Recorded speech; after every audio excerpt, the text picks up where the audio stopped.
Karir yang Allah berkenan. Itulah tema Sapa Gembala GKI Gunung Sahari kali ini. Bacaan Alkitabnya diambil dari 1 Korintus pasal 15 ayat 10. Paulus yang berkata, "Tetapi karena kasih karunia Allah, aku telah bekerja lebih keras. Tetapi bukannya aku, melainkan kasih karunia Allah yang menyertai aku." Dan Filipi pasal 1 ayat 22a berkata, "Hidup di dunia ini berarti bekerja memberi buah."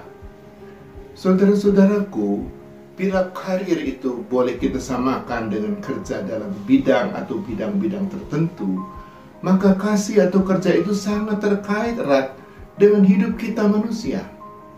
Allah memang ciptakan kita untuk berkarir atau bekerja, atau ciptakan kita sebagai makhluk bekerja, sebagai homo faber dalam bahasa Latinnya. Begitu kisah penciptaan dalam Alkitab saksikan. Tuhan Allah ambil manusia itu dan menempatkannya di dalam Taman Eden untuk mengusahakan dan memelihara taman itu, untuk mengerjakan taman itu. Mengapa Tuhan Allah ciptakan manusia sebagai makhluk bekerja? Sebab Tuhan Allah sendiri adalah Allah bekerja. Seperti kata Yesus, "Bapakku Tuhan Allah bekerja sampai sekarang, maka aku pun bekerja juga." Dengan ciptakan manusia sebagai makhluk bekerja, Tuhan sebetulnya telah ciptakan manusia paling mirip dengan dirinya. Lalu apa karir atau kerja manusia yang dikehendaki, yang dikenan Allah? Karena pastilah tidak semua dan sembarang kerja dan karir manusia itu dikehendaki dan dikenan olehnya. Inilah karir dan kerja yang dikehendaki berkenan kepada Allah. Pertama, karir atau kerja kita manusia itu harus sesuai dengan kasih karunia Allah yang bisa berbeda bagi setiap orang. Artinya, karir kerja kita manusia itu bisa saja ada samanya, tapi umumnya karir kerja kita manusia itu tidak sama dan berbeda-beda. Karena itu, jangan pernah berharap kebanyakan orang jadi dokter atau jadi politisi atau jadi pendeta dan lain sebagainya.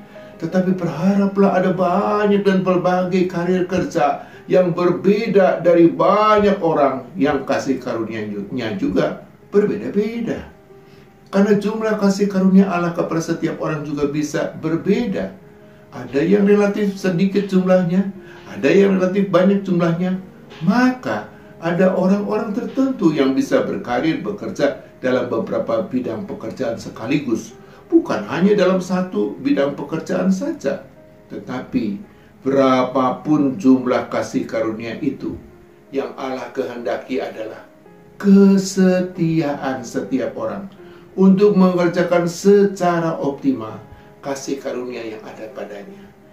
Karena setiap kerjakan secara optimal kasih karunia-Nya, biarlah orang yang bertalenta 1, 2, dan 5 cukup hasilkan jumlah yang sama, yaitu 1, 2, dan 5 juga. Jangan kurang, tidak usah lebih dari kasih karunia-Nya. Kenyataannya, dalam karir dan kerja, orang lebih mudah loh berhasil bila fokus kepada talenta yang sedikit daripada fokus kepada talenta yang banyak. Makanya tak sedikit orang yang berhasil dalam hidupnya karena fokuskan karir kerjanya hanya pada satu kasih karunia, yaitu hanya dengan jualan soto ayam, hanya dengan jualan asinan buah dan sayur, atau hanya dengan menjahit pakaian jas dan lain sebagainya. Jadi berbahagialah sesungguhnya orang yang merasa talentanya dalam hidupnya hanya sedikit jumlahnya. Mengapa? Sebab bila mau fokus kerjakan talentanya yang sedikit itu, mereka sungguh-sungguh loh bisa jadi orang yang berhasil, bahkan bisa lebih berhasil daripada orang-orang yang lebih banyak talentanya. Tapi selalu bingung mau fokuskan karir kerjanya kepada talenta yang mana. Kedua, karir kerja kita manusia harus punya tujuan yang bernilai kekal. Jangan hanya yang bernilai sementara saja. Artinya, biarlah karir kerjanya orang Kristen khususnya jangan hanya bertujuan untuk jadi kaya secara duniawi yang bersifat sementara yang bisa berlalu pada waktunya.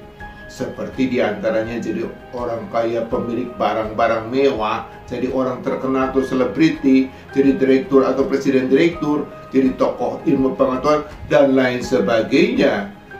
Lebih dari itu, lewat karya dan kerja, orang Kristen khususnya harus bertujuan jadi kaya dengan segala yang bersifat kekal, abadi, tidak akan berlalu di dunia sampai di sorga, karena mereka kaya dalam segala perbuatan kasih atau baik. Seperti perintah Yesus, bekerjalah bukan untuk makanan yang akan binasa, melainkan untuk makanan yang bertahan sampai kepada hidup yang kekal. Jadi, lewat karir atau kerja kita, sebagai apapun, mungkin saja sebagai pegawai negeri, karyawan perusahaan, pengusaha, pengacara, dokter, pendeta, dan sebagainya, buahkanlah, nyatakanlah kasih kepada Allah dalam segala perbuatan baik kepada sesama kita. Seperti teladan dari Rasul Paulus. Tetapi katanya, jika aku harus hidup di dunia ini, itu berarti bagiku bekerja memberi buah. Buah yang Paulus nyatakan lewat karir dan kerjanya sebagai seorang rasul adalah buah kasih. Buah kasih melalui karir kerja kita adalah buah yang Allah paling kehendaki, paling suka, paling berkenan. Sebab di atas segalanya memang Allah adalah kasih. Karena itu sorga yang kekal adalah tempat bagi semua orang yang kaya dengan segala perbuatan kasih lewat karir kerjanya di dunia. Jadi, selamat berkarir, selamat bekerja sesuai dengan kasih karunia, talenta yang Tuhan Allah berikan kepada kita. Lewat karir kerja kita, jadilah orang kaya dengan segala perbuatan kasih, baik, lebih daripada jadi orang kaya secara duniawi atau sementara saja. Itulah karir kerja kita yang Allah sungguh-sungguh berkenan.